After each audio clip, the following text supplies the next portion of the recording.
All of the fears that women would somehow undermine the family, that women could not be good patriots if they had the vote, were magnified in 1919 by a decade of violence, of turmoil, of deportations, and of labor strikes.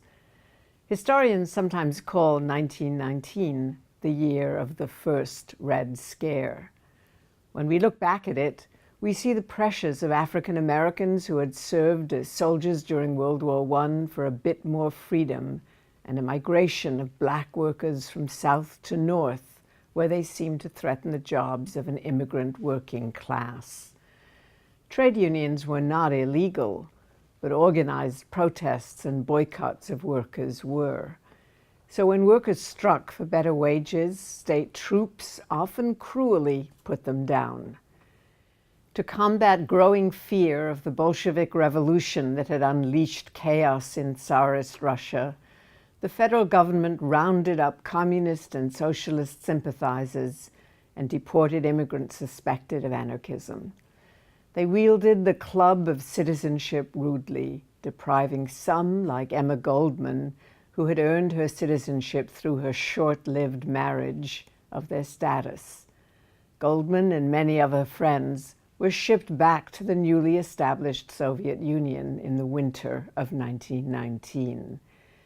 And the United States adopted new severe restrictions on the entry of immigrants, culminating in the 1924 law that set quotas on the influx. In light of these events, we need to be a little wary. While the exciting prospect of the vote for women offered a new form of freedom, many of the old racial, familial, and legal constraints continued, turning the 1920s into an exciting decade to be sure, but one that harbored great obstacles. The laws of coverture hadn't yet changed, and the occupational structure remained sex-segregated. Women had access to wage work, but fewer rights to work, especially if they were married. Within that context, the daily lives of women, especially young women, began to undergo dramatic changes.